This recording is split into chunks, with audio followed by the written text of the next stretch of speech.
a life without a Chilali was not a life worth living. In any case, despite the fact he had not met a Chilali yet, the boy was largely happy, climbing trees, chopping wood, and listening to stories there with his mother, his father, and their great herd of cattle far out on the American plains. This happiness, however, would not last. Paul was 12 years old when the first cow grew sick. The disease was horrifying. Tongues turned hard as wood, yellow pus dripped from blistered mouths, locusts swarmed over their hides.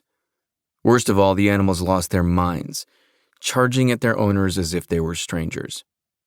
One evening, Paul came back from the grove to find his father in the paddock, tending to one of the sick cows. A storm was moving in, and rain had begun to fall. Suddenly, thunder clapped. A stampede broke out. The beasts raced around the paddock, bellowing with a terrible sound Paul would never forget. Brrrr!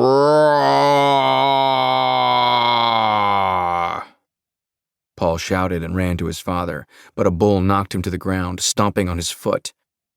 As he cried with pain, the boy saw a flash of light, just there, in a gap amid the charging beasts. He dashed along the path of the light, sprinting despite his injury toward the fence and diving through it just as a bull's horns slammed into the post behind him. As Paul grasped at his mangled foot, he turned back, searching for his father. There he lay, face down. Round and round the cattle charged, and as the thunder boomed and the rain lashed his cheeks, Paul screamed for his father to move, to get up, to please get up. In time, he felt himself being pulled back into the house. "Stay here," said his mother, pushing him through the door. Paul watched from the window, through the downpour, as the stampede at last subsided and his mother, drenched with rain, dragged the limp body of her husband from the mud.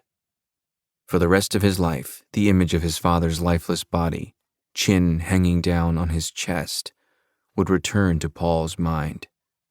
And every time it did, he straightened his spine, turned his head away, and let out a mighty sigh. The next day, they buried Augie under a small wooden cross behind their home. Then Sue shot every last sick cow dead. Paul never forgot that sound. Bullet by bullet, blast by blast. In the house, he covered his ears with a pillow. Needing money, Sue took a sample of the cattle meat to town. But the beef had an unnatural, silvery hue and gave off a strange metallic odor. It frightened the butchers. No one bought it. Desperate for money to pay off the family loan, Sue tried to sell the ranch. No one would buy that either. Soon after, a pair of bankers paid a visit. One was tall, with squinty eyes and a patchy beard. The other was short and fat, with a ruddy face. "You've got two options," said the tall one. "Pay it back or go to debtor's prison." Young Paul sat beside his mother at the kitchen table, holding her hand.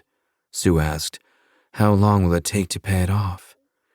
"In monthly installments and at a rate you can afford, 99 years. Sue looked down at her son and stroked his hair. To Paul, his mother was the most beautiful woman in the world. Her hair, pulled back into a bun, was the color of golden wheat. She looked like the figurehead on the prow of a ship, steady and graceful, eyes on the horizon even in the tempest. "Excuse us for a moment," said one of the bankers. "Nature calls." The two men went to the outhouse. Sue said to Paul, "Why don't you go fetch them water so they can wash their hands?" Paul's foot still hadn't healed properly from the stampede. On his crutches, he went to the well, where hidden around the corner he overheard the bankers talking. "She'll never pay it off," said the fat one. "Best to lock her up now." The taller one scratched his beard. "You sure? They're white trash. Can't even keep their cows alive."